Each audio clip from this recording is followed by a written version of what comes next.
Welcome sa Dries TV. Kung interesado ka sa ganitong news, huwag kalimutang isubscribe ang ating YouTube channel. Maraming salamat! Welcome po ulit sa ating panibagong update tungkol kina Kim and Paolo. So ang pag-uusapan natin syempre dito ay yung mga importanteng ganap sa araw-araw na buhay ng Kim Pao. Kaya naman, i-make sure ninyo na nakasubscribe na po kayo dito sa ating YouTube channel. So ayan, welcome back again sa ating YouTube channel mga ka-Kim Pao, and sa update natin ito, isa na namang makabuluhang topic ang pag-uusapan natin for Kim and Paolo Abilino, and unahin natin itong naging write-ups ng GMA Network para po kay Chinita Princess. So magang ibang network, talaga naman pong pick up na itong mga news, mga picture ni Kim Chiu. Sabi nga dito, Kim Chiu channels tropical goddess in green bikini. On Instagram, the Showtime host shared a series of snaps in a stunning green bikini, showing off her tone, physique, and signature charm. Golden hour glow, salty breeze, and sandiness. She captioned on Instagram, Kim added just where I need to be. Sabi dito, number 1, Kim Chiu is the ultimate island muse as she stands in a vibrant green bikini. Green is definitely Kim Chiu power color. With her laid-back glow and beach-ready style, Kim Chiu is giving major island girl energy. Actress Kim Chiu brought the heat to the next level, styling her green bikini with chic sunglasses.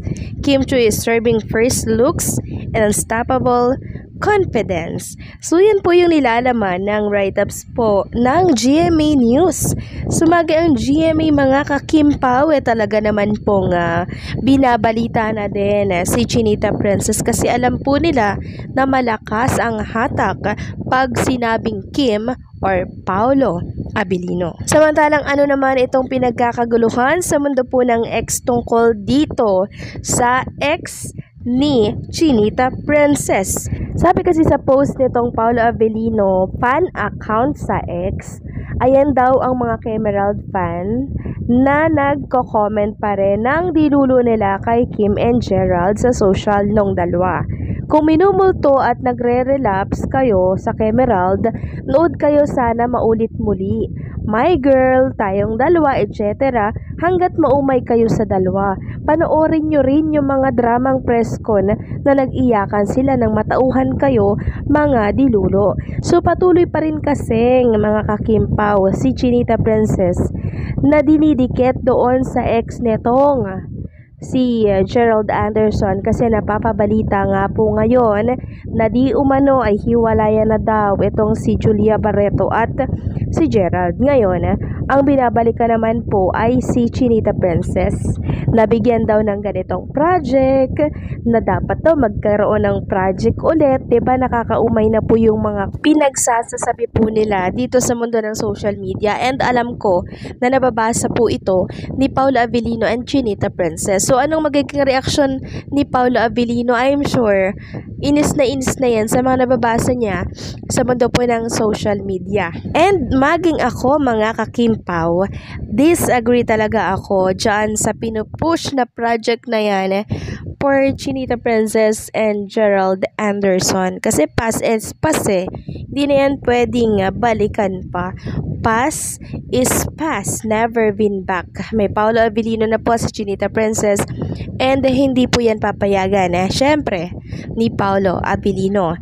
Next topic naman, pag-usapan natin etong nakita ko pong interview kay Ate Lakam ng isang vlogger ba to or reporter. Credit po sa nag-post ng video na to, pero syempre hindi natin ipopost yung video.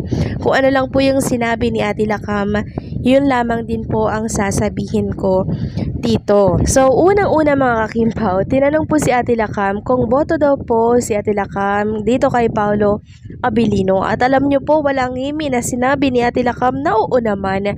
And syempre, hindi daw siya magiging hadlang kay Chinita Princess sa kasiyahan po nito. Kung saan daw po masaya si Kim Chiu, suportado daw po ni Ate Lakam yun. And alam naman natin na deserve ni Chinita Princess maging masaya.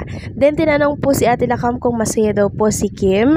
Sabi po ni Ate Lakam, oo, sobrang saya ni Chinita Princess. And hindi na daw natin kailangang itanong yun kasi nakikita naman daw natin araw-araw, 'di ba?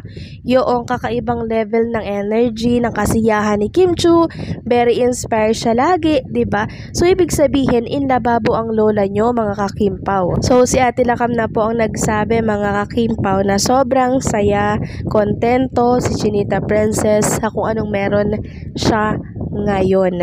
And syempre nakita din natin kay Ate Lakam yung support niya kay Chinita Princess. Siya yung kapatid na kung anong gusto mo, so suportahan ka niya basta masaya ka. Nakakatuwa yung relationship nila, no, mga kakimpaw. Si Ate Lakam kay Chinita Princess. Mapapasana all ka na lang talaga, ganito yung sister mo. 'Di ba? Nakasupport lang siya, nakaalalay lang siya sa mga plano, sa mga desisyon na gagawin mo. Tapos syempre, may konting advice. Nakakatuwa yung relationship ni Kim and nitong si Ate Lakam. And botong-boto rin talaga siya kay Paolo Abilino kasi talagang sinabi niya na oo, boto daw siya kay Paolo Abilino, mga kakimpaw.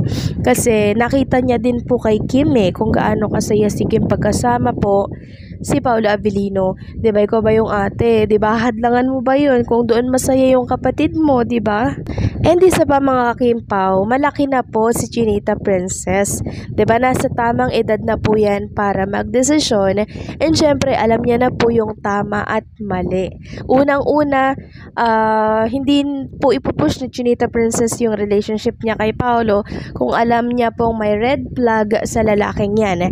Since wala naman siya nakikita, di tuloy-tuloy lang, 'di ba? At alam mo naman po si Paolo Abilino, nag-a-adjust naman siya sa ikakabuti po ng relationship nila ni Chinita Princess, 'di ba? Nag-work kasi kailangan may adjustment na nangyayari pareho sa inyo. Hindi isa lang yung mag-a-adjust. Dapat pareho po kayo na mag-a-adjust, mga kakimpaw, para syempre mag-work yung isang relationship. Kasi kung isa lang ang mag-e-effort, paano naman yung isa, 'di ba? Hindi po 'yan magko-continue. Kailangan teamwork kayo as a partner, 'di ba?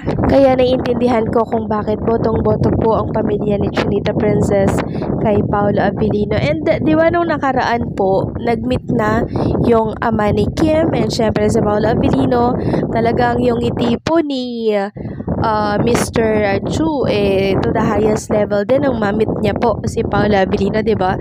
Meaning talagang kinikilatis niya yung lalaking mapapangasawa ng kanyang anak, 'di ba? Nandun sila sa stage na yon, mga kakimpaw. And kung saan masaya si Chinita Princess, all out support ang kanyang pamilya. So paano, hanggang dito na lamang pong update natin. Maraming salamat sa patuloy po na pagsuporta.